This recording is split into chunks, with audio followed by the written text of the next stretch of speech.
지금부터 내가 해주는 얘기 들어주겠니? 할렐루야. 금요 기도에 나오신 여러분을 진심으로 환영하고 축복합니다. 오늘 하나님께서 주시는 말씀을 먼저 보겠습니다. 구약성경 역대하 6장 40절에서 42절 말씀입니다. 구약성경 역대하 6장 40절에서 42절 말씀 제가 봉독해 드리겠습니다. 나의 하나님이여, 이제 이곳에 사는 기도에 눈을 드시고 귀를 기울이소서. 여호와 하나님이여, 일어나 들어가서 주의 능력의 궤와 함께 주의 평안한 처소에 계시옵소서. 여호와 하나님이여, 원하옵건대 주의 제사장들에게 구원을 입게 하시고 또 주의 성도들에게 은혜를 기뻐하게 하옵소서. 여호와 하나님이여, 주의 기름 부음 받은 자에게서 얼굴을 돌리지 마시옵고 주의 종 다윗에게 베푸신 은총을 기억하옵소서 하였더라. 아멘. 오늘은 성전의 목적에 대해서 하나님 주신 은혜를 받아 누리고 그것을 붙잡고 기도할 수 있기를 바랍니다. 우리가 하나님의 전에 나아가야 하는 이유가 무엇일까요? 그리고 우리가 하나님의 전에 나아가서 해야 할 가장 중요한 일은 무엇일까요? 이 질문은 하나님을 섬기고 주님의 몸된 교회를 사랑하는 성도라면 반드시 가져야 될 질문일 것이고 또 이 질문들에 대한 분명한 답을 가지고 있어야 할 것입니다. 역대하 6장, 즉 성전 봉헌식에서 솔로몬이 축복의 말을 하고 그리고 하나님께 기도를 올려드립니다.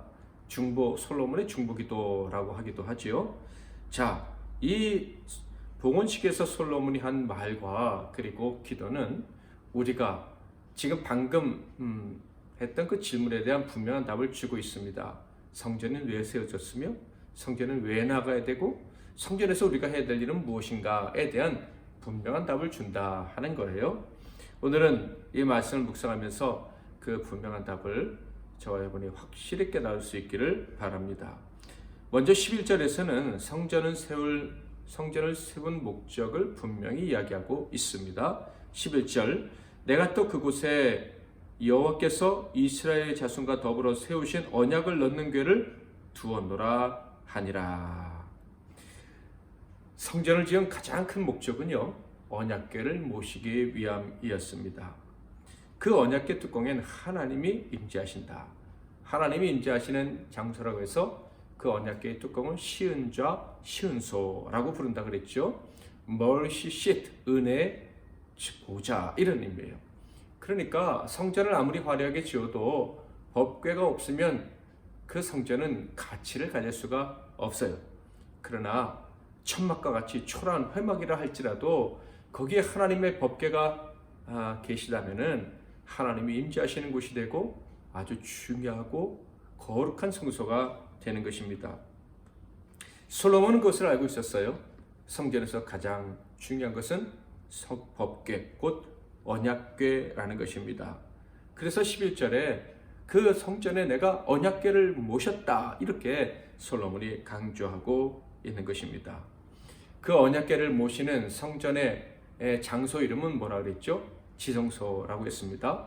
성전은 아주 중요한 장소들이 여러 군데 있는데 가장 중요한 것은 성소와 지성소입니다. 성소에서는요, 언제나 향을 피워서 하나님께 영광 올려드리고 그리고 그 지성소에는 하나님의 법궤만을 모셨습니다. 그런데 그 지성소에는요, 창도 없어요. 전혀 빛이 들어가지 않는 장소입니다. 세상의 빛으로는 도저히 빛은 완전히 차단된 그런 장소가 지성소라 하는 거예요. 왜 하나님은 그렇게 캄캄한 지성소에 모셔야 했는가? 하나님의 법궤가 왜 그 지성소에 들어가 있어야 되는가? 솔로몬은 그 이유를 6장 1절에서 이렇게 얘기했죠. 그때 솔로몬이 이르되 여호와께서 캄캄한 데 계시겠다 말씀하셨사오나, 하나님께서 캄캄한 데 계시겠다고 말씀하셨기 때문이라는 것을 짐작할 수 있습니다. 빛이 없어도 하나님은 우리를 다 보실 수 있으시고 우리의 기도를 다 들으시고 우리를 도우실 수 있다는 것을 강조하기 위해서 하나님이 이렇게 말씀하신 것이고 솔로몬은 그것을 믿었기에 그 캄캄한 곳에 법궤를 모셨다 하는 거예요. 하나님은 창조주이시고 전능하신 분이시기에 이 태양의 빛과 같은 혹은 등불과 같은 세상의 빛이 없어도 우리를 보시고 우리를 도우시기에는 조금도 부족함이 없고 불편함이 없으시다라는 믿음이 솔로몬에게 있었던 거예요. 그러므로 솔로몬은 기대하고 있어요. 하나님께 도움을 구하는 자는 세상의 관점으로 하나님을 보려 해서는 안 된다 하는 거예요. 하나님의 관점에서 볼 때 우리를 도우시는 이유가 무엇입니까? 뭐 세상적인 관점을 볼 수 있고 느낄 수 있기 때문입니까? 아니죠. 하나님께서 우리를 도우시는 이유는요, 오직 하나님이 우리에게 주신 언약 때문입니다. 약속 때문이에요. 우리의 자격, 우리의 능력으로는 하나님의 도우심을 얻을 수 없다는 거예요. 하나님이 말씀해 주셨고 그 하나님이 그 말씀을 성취하실 것이기 때문에 우리는 은혜를 입고 구원을 받는다 하는 것입니다. 하나님을 보지 못해도 깜깜한 데 있어도 하나님의 언약을 붙잡으시기를 바랍니다. 그러면 우리는 도움을 얻을 수가 있는 거예요. 흑암 가운데 계십니까? 죄악 가운데서 헤매고 있습니까? 절망 가운데 있습니까? 아무것도 앞에 보이지 않고 그저 캄캄한 그 절벽 앞에 서 있다고 생각이 되십니까? 그래서 두렵습니까? 그러나 하나님의 언약을 붙잡는다면 거기서도 도움을 얻을 수가 있는 것입니다. 믿는 자에게 흑암 그리고 어떤 무서운 환경은 문제가 되지 않습니다. 아무리 고통스럽고 아무리 캄캄하고 심지어 우리의 형편이 아무리 참담하다고 느껴져도 하나님은 우리를 도우십니다. 도저히 빠져나갈 길이 없는 것 같다라고 여겨질 때에도 그 어둠 속에서 도우시는 우리 하나님을 의지한다면 우리는 반드시 도움을 얻을 수가 있습니다. 사랑의 하나님께서 내게 주신 그 언약을 붙잡으시기를 주님의 이름으로 축복합니다. 하나님이 내게 주신 모든 말씀을 믿음으로 붙잡으시기를 바랍니다. 그러면 그 언약의 하나님이 그 언약하신 것을 이루어 주시는 거예요. 여러분은 그것을 믿을 수 있습니까? 하나님이 성경에서 하신 모든 말씀을 내게 주신 말씀이라고 믿을 수 있습니까? 성전에 나아가는 사람은 바로 이것을 믿는 믿음으로 나아가야 하는 거예요. 언약이 반드시 이루어질 줄 믿고 나아가는 거예요. 거기에 언약궤가 있다. 하나님의 언약이 있다. 하나님의 언약의 성취가 이루어진다 하는 믿음으로 성전으로 나아가야 하는 거예요. 성전으로 나아간다라는 말도 맞지만 성전을 향해 나아간다라는 표현도 정확한 표현입니다. 어쩌면 성전을 향해 나아간다라는 말이 더 정확한 표현일 거예요. 즉 하나님의 언약을 의지하고 낙심치 않고 어디에 있든지 하나님을 바란다라는 의미이기 때문에 그래요.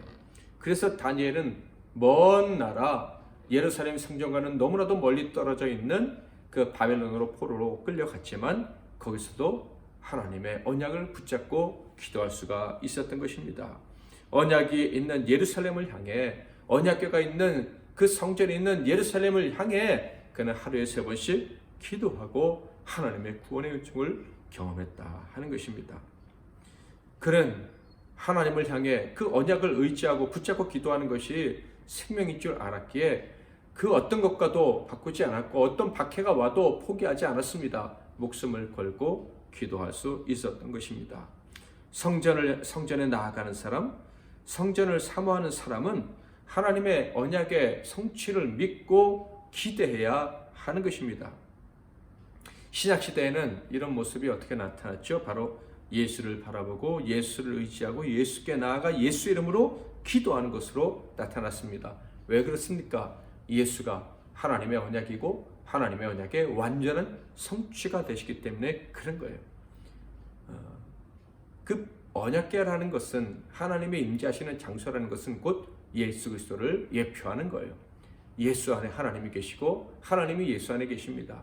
예수님은 곧 말씀으로 우리에게 오신 하나님이신 거예요. 만세전부터 계신 하나님이신 거예요.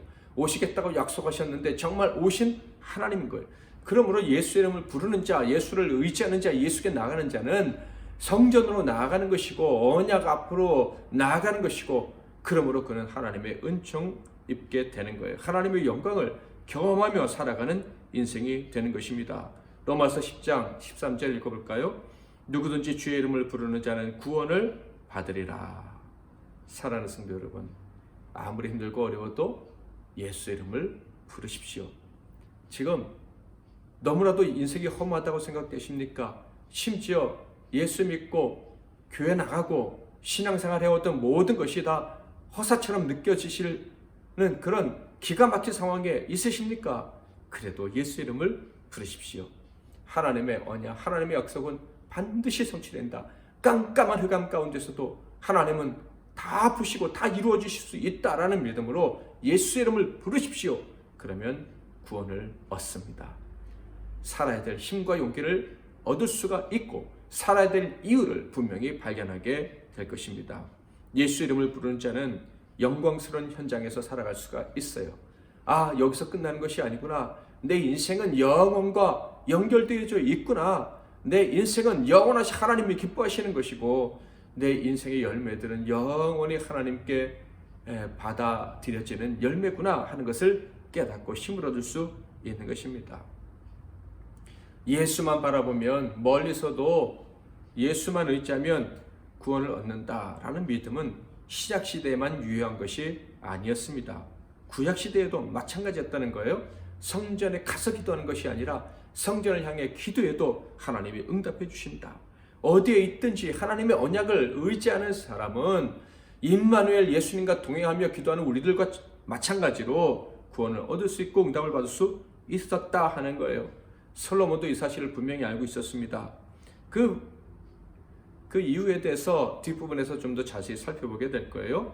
분명한 것은 하나님은 어디서든지 그의 언약을 기억하고 기도하는 자들에게는 응답하시는 분이시다. 반드시 응답하시는 분이시다 라는 그 믿음이 솔로몬에게 있었다는 것이죠. 오직 보이는 성전에서 눈에 보이는 법궤 앞에서 기도해야만 응답받는 것이 아니라는 것을 알았다는 거예요. 그러니까 중요한 것은요, 성전, 보이는 그 법궤, 그게 아니죠. 정말 중요한 것은 성전보다 법궤보다 하나님의 언약이다 하는 거예요. 이 믿음을 가진 솔로몬이었기에 성전 봉헌식에서 그가 올린 기도는 이렇게 시작이 됩니다. 13절 14절 솔로몬이 일찍이 노수로 대를 만들었으니 길이가 5규빗이요 너비가 5규빗이요 높이가 3규빗이라 들 가운데에 두었더니 그가 그 위에 서서 이스라엘의 모든 회중 앞에서 무릎을 꿇고 하늘을 향하여 손을 펴고 이르되 이스라엘 하나님 여호와여 천지의 주와 같은 신이 없나이다. 주께서는 온 마음으로 주의 앞에서 행하는 주의 종들에게 언약을 지키시고 은혜를 베푸시나이다. 그의 기도의 핵심 무엇입니까? 그가 백성을 축복할 때와 마찬가지입니다. 하나님만을 높여드리는 거예요. 어떻게? 언약을 베푸시고 지켜주시는 분이시라는 것이에요. 온 천지에 가득 계셔서 주의 은혜를 구하는 자, 언약을 붙잡고 기도하는 모든 사람들에게는 반드시 은총을 베풀어 주신다. 이를 통해서 그는 성전의 목적이 무엇인지 분명히 보여주고 있어요. 바로 언약과 기도라는 것입니다. 언약과 기도. 하나님의 언약을 붙잡고 기도하게 하려고 하나님의 성전을 세우도록 하셨다라는 거예요. 하나님은 이 성전에 담을 수가 없는 분이에요. 그래서 솔로몬은 그것을 이 5장과 6장에서 계속해서 반복해서 이야기하고 있습니다. 그럼에도 불구하고 하나님의 성전을 짓게 하시고 하나님이 그 성전에 임재하셨어요. 그 이유는 한 가지예요. 하나님은 언약을 성취하시는 분이시고 그 언약을 성취하시는 분이심을 믿고 기도하면 구원을 얻는다. 도움을 얻을 수 있다. 바로 이 사실을 강조하기 위해서였습니다. 19절부터 21절을 볼까요? 그러나 나의 하나님 여호와여 주의 종의 기도와 간구를 돌아보시며 주의 종의 주 앞에서 부르짖는 것과 비는 기도를 들으시옵소서.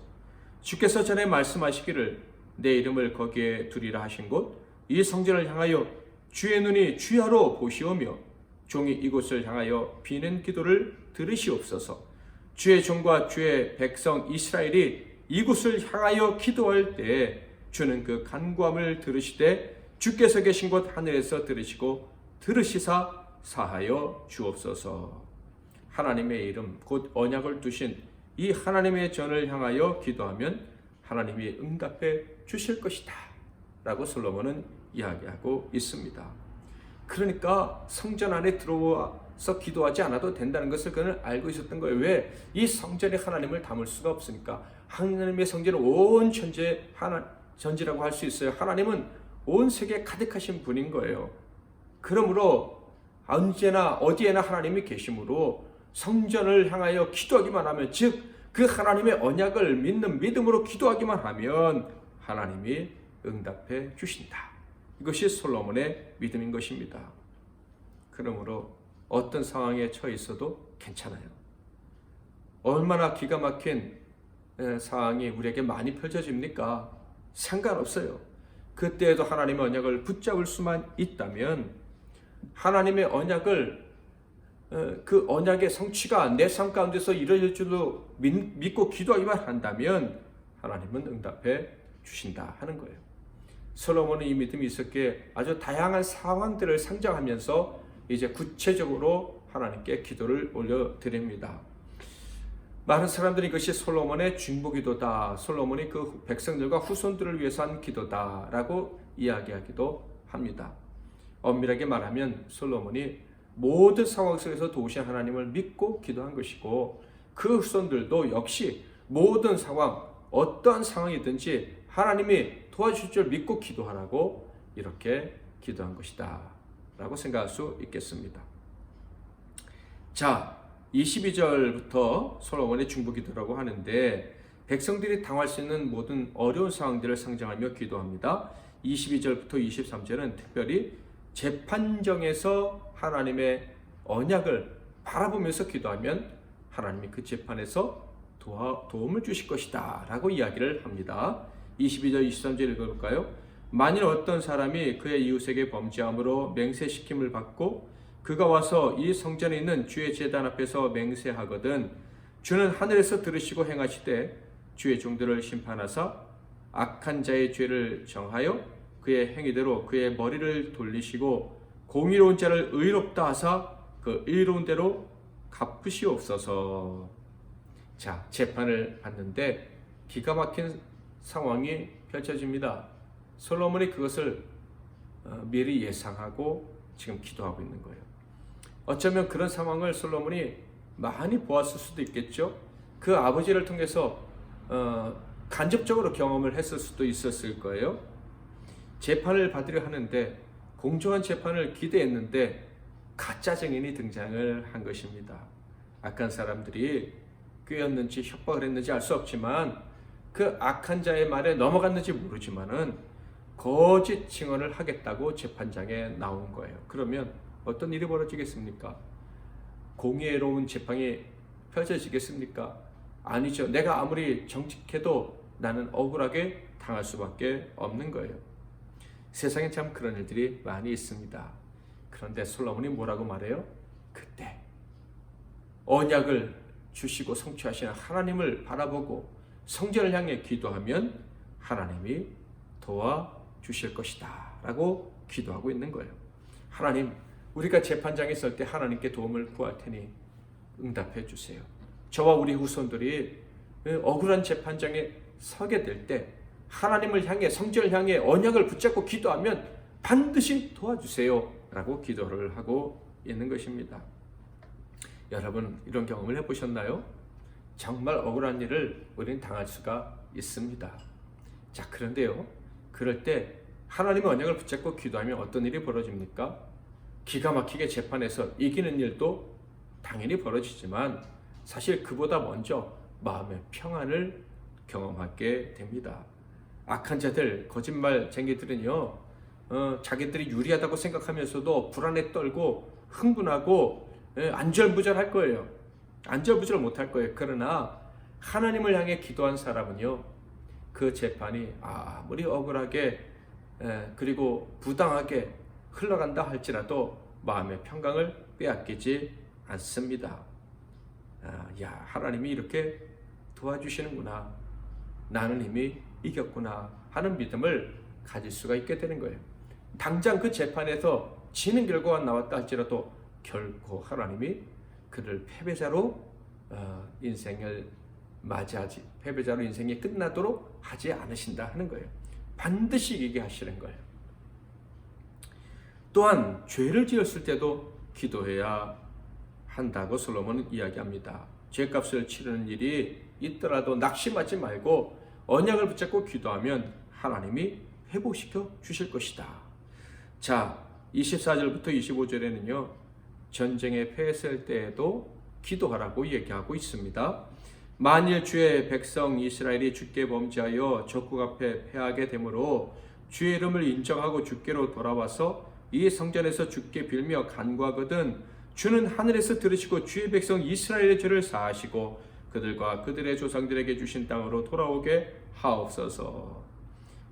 의인이 죄를 지어서 고통을 당합니다. 전쟁에서 패배합니다. 정말 끔찍한 일이 벌어지게 된 거예요. 끝났다라고 생각할 수밖에 없는 상황이 벌어지게 된 것입니다. 그럼에도 불구하고 어떻게 하라고요? 성전에 나와서 언약을 붙잡고 기도하면 하나님이 살려주실 것이다 라고 믿고 지금 기도하고 있는 거예요. 하나님, 내 백성들이 죄악을 범해 전쟁에 지고 하나님 앞에 나온다면 그때 버리지 마시고 구원해 주세요 라고 기도하는 거예요. 솔로몬은 알았어요. 자기가 어떻게 태어났습니까? 아버지의 죄악으로 말미암아 불륜으로 말미암아 태어났잖아요. 그럼에도 불구하고 자기 아버지가 회개하고 기도했더니 자기에게 성전을 짓는 은혜가 주어진 것 아니겠습니까? 하나님은 회개하는 자, 참회하는 자를 멸시하지 않으시는구나. 하나님의 언약을 붙잡고 기도하기만 하면 불쌍히 여기시고 기회를 주시는구나 하는 것을 솔로몬은 알았던 것입니다. 그래서 전쟁이 졌다. 그건 죽음이죠. 그러나 그때에도 나와 기도하면 하나님이 살려주신다. 알고 이야기하고 있습니다. 기근의 때에도 마찬가지죠. 26절, 27절. 만일 그들이 주께 범죄함으로 말미암아 하늘이 닫히고 비가 내리지 않는 주의 벌을 받을 때 이곳을 향하여 빌며 주의 이름을 인정하고 그들의 죄에서 떠나거든 주께서는 하늘에서 들으사 주의 종들과 주의 백성 이스라엘의 죄를 사하시고 그 마땅히 행할 선한 길을 가르쳐 주시오며 주의 백성에게 기업으로 주신 주의 땅에 피를 내리시옵소서. 범죄함으로 고통당할 때 하나님의 언약을 붙잡고 기도하면 하나님 우리를 배부르게 해주실 줄 믿습니다. 하나님의 언약을 붙잡는 것은 모든 것보다 강력함을 고백하고 있는 거예요.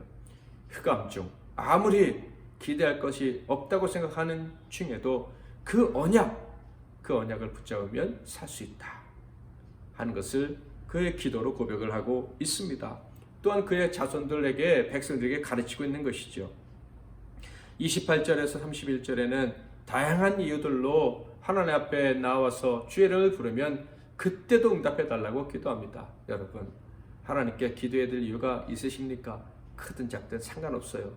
하나님의 은혜, 하나님의 도우심이 필요하다면 지금 당장 하나님의 언약을 붙잡고 기도하시기를 바랍니다. 나를 사랑하신다는 말씀, 내가 너를 싫어하고 버리는 일은 절대로 없을 것이다. 내가 너를 영원히 사랑할 것이다. 너를 위해 내 아들의 피를 십자가에서 흘리게 했느니라. 내 이름을 부르는 자는 구원을 받는다. 이 언약을 붙잡고 기도하십시오. 그러면 하나님이 은혜를 베풀어 주실 것입니다.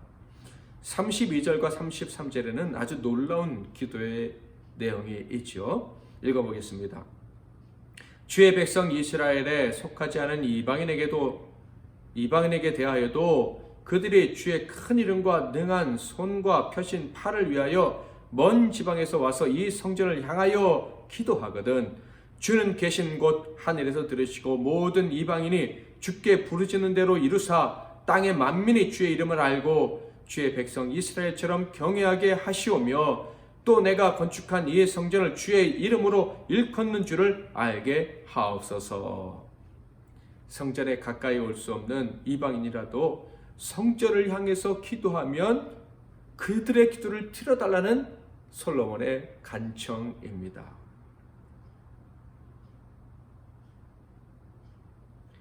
성전을 향해 언약을 붙잡고 기도할 수만 있다면 그가 이방인이라도 하나님의 영광을 보게 해달라.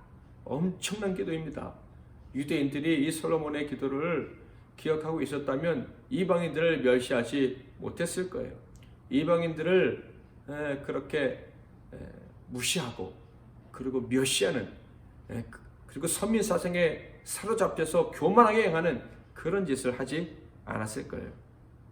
아무리 부족한 사람이라도 아무리 가능성이 없는 사람인 것 같아도 언약만 붙잡으면 삽니다. 죄인들이 예수의 옷깃을 붙잡고 예수의 이름을 부를 때 그들이 네 믿음이 너를 구원하였느니라 라는 엄청난 말씀을 듣고 그 몸이 고쳐지고 그 삶이 회복되지 않았습니까? 누구든지 언약을 붙잡기만 하면 살아납니다. 새로운 삶을 살 수가 있습니다. 지금까지 어떻게 살아왔든지 간에 내가 지금 어떤 형편에 있든지 간에 언약을 붙잡고 기도하면 됩니다. 성전에 나아간다는 것, 교회 간다는 것, 그거예요. 언약을 붙잡는 거예요. 언약의 성취가 내 삶에서도 이루어지기를 바라는 거예요. 그리고 기도하는 거예요. 그러면 하나님이 응답해 주십니다. 34절, 35절에서는 전쟁에 나갈 때 기도하면 도와주실 것이다. 두려워하지 말고 어려운 일 앞에서 기도하면 된다라고 이야기하고 있어요. 그리고 36절에 39절에서는 역시 놀라운 기도의 내용이 있습니다. 다니엘이 하루 3번 예루살렘을 향해서 기도하게 했던 그 근거가 되는 기도였습니다. 36절부터 39절을 읽어볼까요? 주께 범죄하지 아니하는 사람이 없사오니 그들이 주께 범죄함으로 주께서 그들에게 진노하사 그들을 적국에게 넘기심에 적국이 그들을 사로잡아 땅의 원근을 막론하고 끌고 간 후에 그들이 사로잡혀간 땅에서 스스로 깨닫고 그들을 사로잡은 자들의 땅에서 돌이켜 주께 간구하기를 우리가 범죄하여 패역을 행하며 악을 행하였나이다 하며 자기들을 사로잡아간 적국의 땅에서 온 마음과 온 뜻으로 주께 돌아와서 주께서 그들의 조상들에게 주신 땅과 주께서 택하신 성과 내가 주의 이름을 위하여 건축한 성전에 있는 쪽을 향하여 기도하거든 주는 계신 곳 하늘에서 그들의 기도와 간구를 들으시고 그들의 일을 돌보시오며 주께 범죄한 주의 백성을 용서하옵소서. 아멘. 나라가 망하고 백성이 포로로 끌려갈 때를 지금 상상하면서 솔로몬이 기도하고 있습니다. 저는 이 부분을 볼 때마다 좀 놀랍다는 생각을 합니다. 무엇이 놀라운가 하면 솔로몬의 겸손과 지혜가 놀랍다 하는 것입니다. 솔로몬의 때는요, 그 어느 때보다도 부강했을 때입니다. 게다가 성전을 건축했을 때에는요, 모든 것이 잘 되는 그런 형통의 때입니다. 사람이 모든 것이 잘 될 때 잘못될 것을 생각한다? 결코 쉽지 않습니다. 세옹지마라는 고사성어를 잘 압니다. 잘 될 때 나쁜 것을 생각하고 나쁜 일이 벌어질 때 좋은 것을 생각하라. 뭐 이런 의미의 고사성어인데 사실 그 세옹지마라는 말은 잘 알지만 사람이 잘 나갈 때 갑자기 나빠질 수 있다고 생각하거나 그리고 아주 어려울 때 금방 좋아질 거야 이런 생각을 하기는 참 어려운 것이에요. 그런데 솔로몬은 가장 영광스러운 순간을 맞이했을 때 가장 최악의 상황을 상정해서 기도하고 있습니다. 그것도 아주 구체적으로 예상하고 기도하고 있는 거예요. 어떻게 그렇게 기도할 수 있을까? 바로 그의 겸손 때문입니다. 그가 뭐라고 말합니까? 주 앞에서 범죄하지 않는 사람이 없다라고 이야기를 합니다. 그러니까 자기를 포함한 모든 사람이 다 죄인이라는 것을 그는 너무나도 잘 알고 있었던 거예요. 어린 양처럼 길을 몰라서 엉뚱한 곳으로 가는 인간에 대해서 너무나도 잘 알고 있었던 거예요. 자기 역시 아무리 노력해도 헛된 존재라는 거, 험한 존재라는 거 잘 알고 있었던 것입니다. 하나님께 용서를 구하지 않으면, 하나님의 언약 앞에 나오지 않으면 완전히 망할 수밖에 없고 점점 더 멀리 갈 수밖에 없는 존재라는 걸 알았던 거예요. 늘 회개하면 좋겠지만, 늘 하나님 말씀대로 살려고 발버둥 치면 좋겠지만 그것을 하지 못해서 회개도 잊어버리고 순종도 잊어버려서 멀리 갔을 때 그때 다시 정신을 차리고 하나님의 언약을 바라보고 기도한다면 예루살렘 성전을 향해서 그 언약궤가 있는 성전을 향해서 기도한다면 하나님 구원해 주세요 라고 기도하고 있는 것입니다. 인생은 허무하다는 것 그는 너무나도 잘 알고 있었어요. 그러나 하나님을 바라면 언약을 붙잡으면 희망 가운데 살 수 있다는 것을 그는 역시 알았던 것입니다. 인생에 대한 그의 평가는 이것이었죠. 전도서 1장 2절 3절 전도자가 이르되 헛되고 헛되며 헛되고 헛되니 모든 것이 헛되도다. 해 아래서 수고하는 모든 수고가 사람에게 무엇이 유익한가. 다 다 헛되요. 오늘도 우리 사랑하는 사람과 이렇게 사랑하는 사람들과 이렇게 잠깐 어디를 가면서 얘기를 했어요. 나보다 한참 어린 친구였는데 모든 것이 헛되다. 과정 겪을 때는 그렇게 애를 썼는데 지나가 보니까 그 과정 속에서도 잘못된 선택을 너무 많이 했고 그 과정을 통과하면 뭔가 될 줄 알았는데 역시 또 새로운 과정이 있고 이러다 인생이 끝나는 것 같다. 뭐 이런 얘기를 했습니다. 그렇습니다. 인생이 발버둥 쳐도 거기서 거긴 거예요. 남들보다 더 높이 올라가려고 해봤자 또 거기서 거긴 거예요. 왜냐하면 우리가 죄인이기 때문에.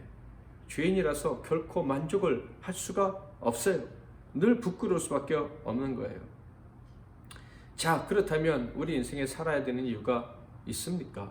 어차피 헛된 인생 살아야 될 이유가 무엇입니까? 솔로몬은요, 그럼에도 불구하고 살아야 될 이유가 있다고 얘기합니다. 오직 한 가지 방법을 선택하면 살아야 될 이유를 알 수 있을 것이다 라고 얘기합니다. 잠언 19장 23절 여호와를 경외하는 것은 사람으로 생명에 이르게 하는 것이라 경외하는 자는 족하게 지내고 재앙을 당하지 아니하느니라. 잠언 23장 17절 18절 내 마음으로 죄인의 형통을 부러워하지 말고 항상 여호와를 경외하라. 정령에 내 장래가 있겠고 내 소망이 끊어지지 아니하리라. 하나님을 경외하면요 생명을 얻겠다 합니다. 하나님을 경외하면요 헛된 형통 결국 다 사라질 그 화려함 이런 것들을 부러워하지 않고도 살아갈 수가 있다는 거예요. 그것보다 더 가치 있는 인생이 펼쳐지게 된다 이런 말씀입니다. 세상 악인들의 형통 부러워해봤자 남는 게 뭐가 있겠습니까? 그들의 인생을 살아가라고 한다면 살아가겠습니까? 지옥갈 각오를 한다면 따라가고 싶겠죠.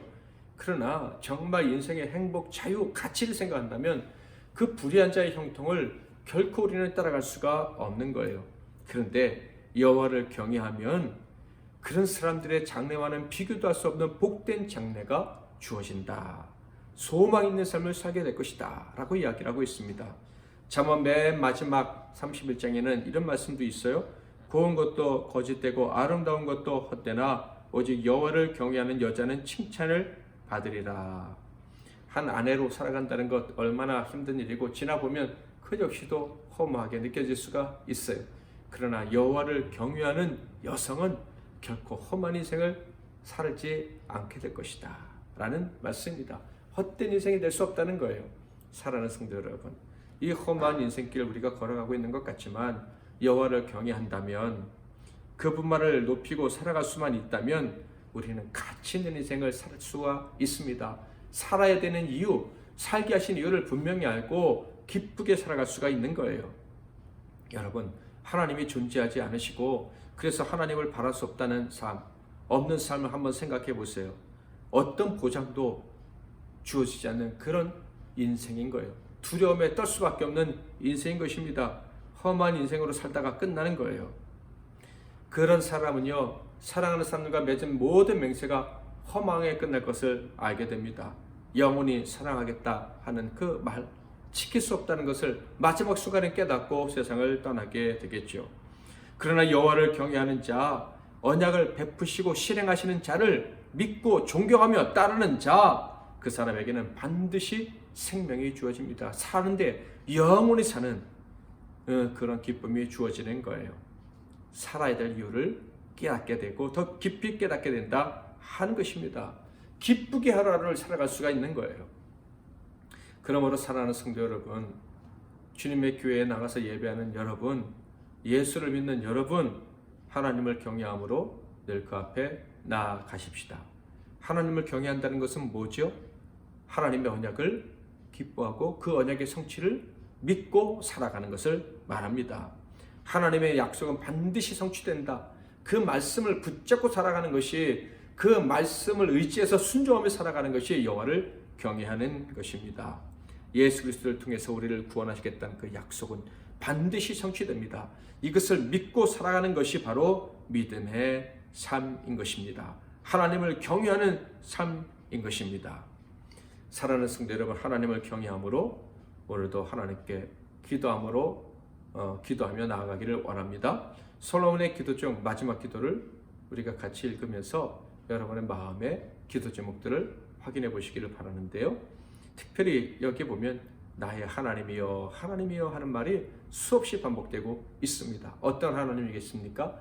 언약을 베푸시고 성취하신 하나님, 우리에게 살 이유를 주시는 하나님, 내일이 있도록 해주시는 하나님입니다. 나의 하나님이여 이제 이곳에서 하는 기도에 눈을 드시고 귀를 기울이소서. 여호와 하나님이여 일어나 들어가사 주의 능력의 괴와 함께 주의 평안한 처소에 계시옵소서. 여호와 하나님이여 원하옵건대 주의 제사장들에게 구원을 입게 하시고 또 주의 성도들에게 은혜를 기뻐하게 하옵소서. 여호와 하나님이여 주의 기름 부음 받은 자에게서 얼굴을 돌리지 마시옵고 주의 종 다윗에게 베푸신 은총을 기억하옵소서 하였더라. 여호와 하나님이 우리에게 주신 은혜, 우리에게 주신 은총, 우리에게 주신 약속은 바로 임마누엘 하나님 예수 그리스도입니다. 그 예수님을 우리에게서 하나님은 걷어가지 않으십니다. 이제 남은 것은 우리가 그 예수를 언제나 바라보고 예수께 나아가고 예수를 붙잡고 예수의 말씀에 순종하며 사는 것입니다. 그렇게 살아가면 우리는 언제나 은총을 입습니다. 하나님의 약속이 내 삶 가운데 성취되는구나. 하나님이 정말 나를 도와주시는구나. 만족해 하시는구나. 나는 영원히 살겠구나 하는 그런 확신을 가지고 기쁘게 살아갈 수가 있는 것입니다. 영원토록 그렇게 살아가는 저와 여러분이 되기를 주님의 이름으로 축복합니다. 찬송가 539장 너 예수께 조용히 나가 찬양하겠습니다. 너 예수께 조용히 나가 내 모든 짐 내려놓고 주 십자가 사랑을 믿어 죄 사함을 너 받으라. 주 예수께 조용히 나가 내 마음을 쏟아놓으라. 늘 은밀히 보시는 주님 그는 은혜를 베푸시리. 주 예수의 은혜를 입어 내 슬픔이 없어지리. 내 이웃을 늘 사랑하여 너 받은 것 거저주라. 주 예수께 조용히 나가 내 마음을 쏟아놓으라. 늘 은밀히 보시는 주님 그 은혜를 베푸시리. 주 예수를 친구로 삼아 늘 내 옆에 모시어라. 그 영원한 생명샘물에 내 마른 목 죽이어라. 너 주님과 사귀어 살면 새 생명이 넘치리라. 주 예수를 찾는 이 앞에 참 밝은 빛 비추어라. 주 예수께 조용히 나가 내 마음을 쏟아놓으라. 늘 은밀히 보시는 주님 그는 은혜를 베푸시리. 하나님께 나아가기만 하면 우리는 언제나 도움을 얻습니다. 생명의 능력을 회복합니다. 살아야 될 이유를 얻습니다. 기가 막힌 아픔에서도 반드시 건짐을 받습니다. 도우심을 얻을 수 있습니다. 포로가 되었다 할지라도 기근에 허덕이는 때라 할지라도 심지어 죄를 져서 형벌을 받는 때라 할지라도 원치 않는 곳에 끌려가 있다 할지라도 하나님의 도우심을 얻을 수 있습니다. 저와 여러분은 그런 특권이 있습니다. 살면서 하나님을 의지하고 구원 얻는 모습을 우리 삶을 통해서 보여주어야 절망 가운데 있는 수많은 영혼들을 살릴 수 있습니다. 먼저 믿었습니다. 먼저 언약을 받았습니다. 그 언약을 붙잡고 늘 기도하고 하나님 믿는 사람의 진짜 모습을 보여주는 저와 여러분 되기를 바랍니다. 이 기도 제목을 가지고 기도하시고 여러분 각자의 기도 제목을 가지고 또 기도하시고 내일의 사역과 그리고 주일에 그 영광스러운 그 복된 예배를 위해서 기도하시기를 바랍니다. 제가 먼저 잠깐 기도하고 여러분도 각자 기도하시고 하루를 잘 마무리하시기를 바랍니다. 하나님 아버지, 솔로몬 성전을 주신 이유를 통해서 우리가 하나님의 언약을 받았다는 사실과 하나님께 그 언약을 붙잡고 기도하는 것이 얼마나 큰 능력을 우리에게 가져다 주는지를 오늘 깨닫게 되었습니다. 언제나 하나님 앞에 나아가는 자는 언약 앞으로 나아가는 자라는 것을 잊지 않게 하옵소서. 예수 그리스도를 통해서 하나님의 언약은 완전히 성취된 것처럼 언약을 의지하고 나아가는 우리들에게는 하나님의 은혜가 완벽하게 이루어진다, 완전한 응답을 주신다 하는 믿음이 넘쳐나게 하옵소서. 그 믿음으로 나아가서 기도하고 응답받는 우리 모두가 되게 하옵시고 이 밤 되게 하옵소서. 예수 그리스도의 이름으로 기도하옵나이다. 아멘.